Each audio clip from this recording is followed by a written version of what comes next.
So I am currently going to talk about the art portion of the assignment.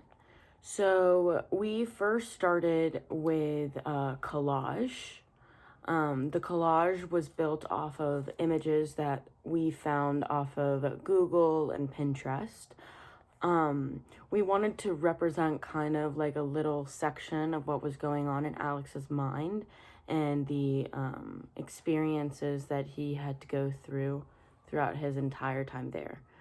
I think an important aspect to remember about the book is that the group of individuals that Alex was with, they were in such a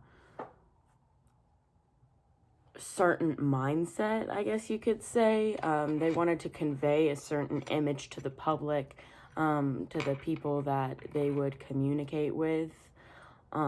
They wanted to appear as bad. They wanted to appear as negative.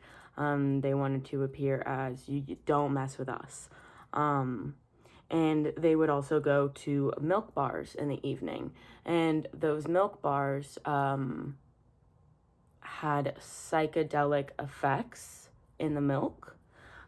So it was an underground bar. It was very secretive. Not a lot of public people knew about it. And the boys would go there in the evening because they would always be out in the night. That was their like trademark. And they would go to the milk bar. They would drink some milk.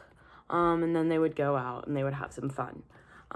So I also wanted to convey that the very first piece that we had created, the kind of cover page, I guess you could say, of A Clockwork Orange, is part of one of the book's kind of covers, but I also wanted to add certain language to the cover that you kind of understood a little bit like what was going on in the book from the picture. So I obviously have Alex and he's wearing his top hat, and you have the eye, that's just the plain old eye, and the cane, and I think that all of it together, I wanted to exemplify the craziness that was going on in Alex's mind. I think that he wasn't necessarily on the sane level for a human being. That's what I would determine.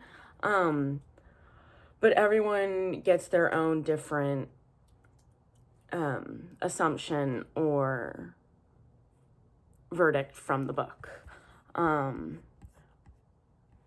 I think it's interesting because a lot of the book has a lot to do with sexual violence and verbal abuse and physical abuse. And I think it also, like, during the time in which the book was created, it created a lot of awareness to mental health, because that wasn't something that was necessarily addressed during that time period. The book did come out in the early 1950s. So I think the time in which it came out, it was after World War II. A lot of people were doing scientific experiments on individuals, and I think this kind of brought light to a different side of things. The book was first written in England, but it wasn't able to be published in England because of the violent word usage and acts that were committed in the book. So Anthony Burgess brought it to America for it to be published.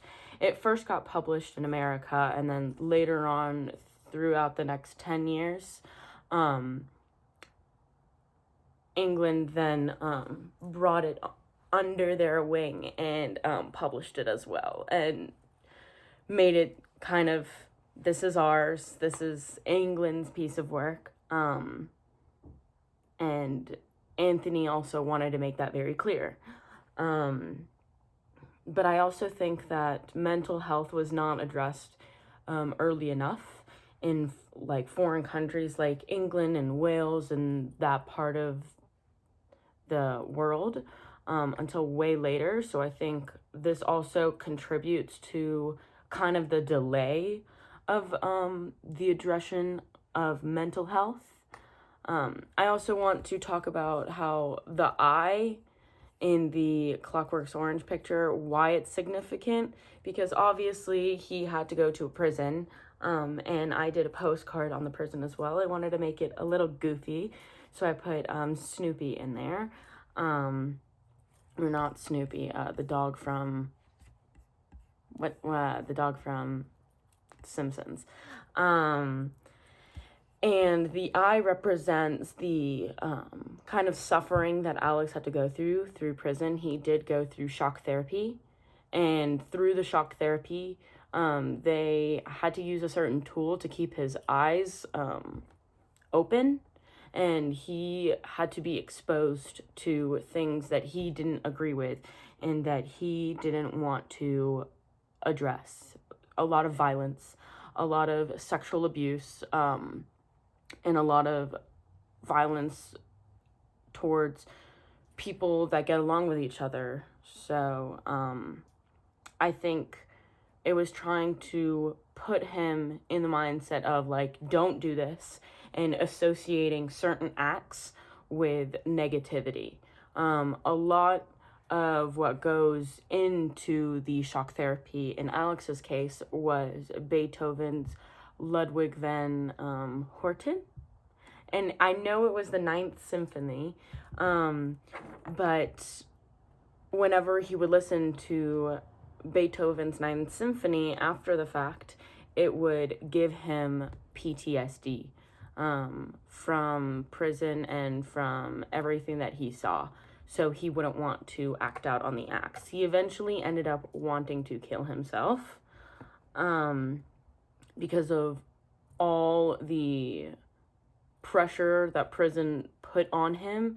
And after he got out, he was not able to succeed as an integrated individual into society. And I think that's a huge point that the book makes, is that after you get out of prison, it's very, very hard to integrate back into society, sometimes never. And this book makes a great point in doing that. And that's going to kind of transition on to my picture of the postcard. I tried to make the picture of the postcard obviously a little rugged because I wanted to show that Alex was, going through a rough time. He loved his parents very much, and he didn't want to disappoint them at the end of the day. So that's a huge reason why I think there was a lot of mental disabilities going on there, because he didn't necessarily know to the full extent, I think, the turmoil that he was causing. So I did try to make his handwriting in the postcard very dirty and not good. He also writes about I write about in the postcard about how he's excited to get out, he's excited to see his parents. But when he gets out, his parents kind of disown him. They don't think he's going to come out, especially not as fast as he did. And it's really, really sad. It's really, really sad to read about. I think that was probably one of the saddest books I ever read in my life. And each time I read the book, I get something new from it. So I was really, really appreciative that I was given the opportunity to read this book again. And do this project with Allison. I believe she is going to talk about the writing portion. Hi, I'm Allison, and I'm going to be talking about the essay portion of our final creative assignment.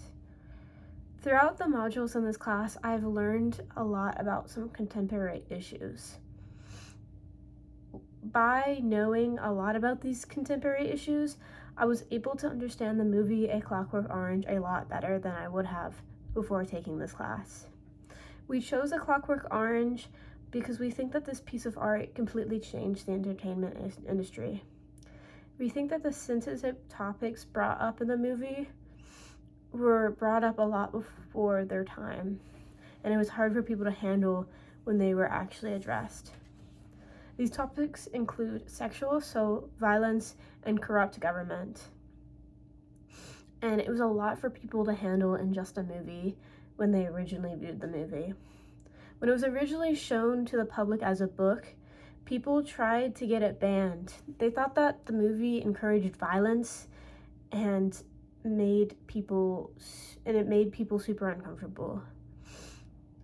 These topics made people uncomfortable. We think that one of the reasons, and the main reason why these topics made people uncomfortable, is because it's hard to acknowledge that these horrible things actually happen in a society. I think a lot of the subjects we talked about in class were also hard to talk about because they were real. And it's hard to look at stuff in society and say that they're real, because once you acknowledge that stuff's actually messed up in a society, you have to put in the effort to fix it. When working on this project with Maya, we spent a lot of time dissecting the film. We did this by learning about the author, watching the movie, and looking over our resources. We found many different types of resources online, including debates on banning the movie, videos about issues shown in the movie, and essays discussing the author and the movie's effect. These different types of resources that we used really helped us grasp the movie and the effect the movie had. Without knowing that, it was hard to fully engage with what the author was trying to do with the movie. We found that the author was quite upset with the movie's success because he acknowledges his book as the better of the two forms of art. We created 3 full pieces of art to represent A Clockwork Orange, each piece completely different from the other. Each piece is created with 3 different types of media. The first piece is a greeting card. It's a greeting card that Alex sent to his parents when he was in jail. In the card, it shows that Alex is mocking the police and mocking the society that he lives in. It's not a surprise that Alex would mock the society he lives in because he knows that it's corrupt, and he sees that even more when he gets out of prison and he's brainwashed because the prisoners tried to make him not a criminal. The second piece of art is a collage, and we use different quotes, or we use the quotes in the third piece, but the second piece we use color to show what the orange in A Clockwork Orange. And the third piece is a drawing, which we use quotes from the actual book, which we cut and pasted into the form of art. Each piece talks about the narrator of A Clockwork Orange. His name is Alex. We talked about how Alex views the world. Alex is a deranged kid living in a corrupt society, and that turns him into a monster. If he wasn't placed in the society, we have no idea if Alex would have committed the same crimes that he ends up doing. We try to show this in every piece. I feel like I learned a lot when working on this project because of my research and how these uncomfortable topics affected society. I feel like when researching this project, I could really relate it to immigration and art.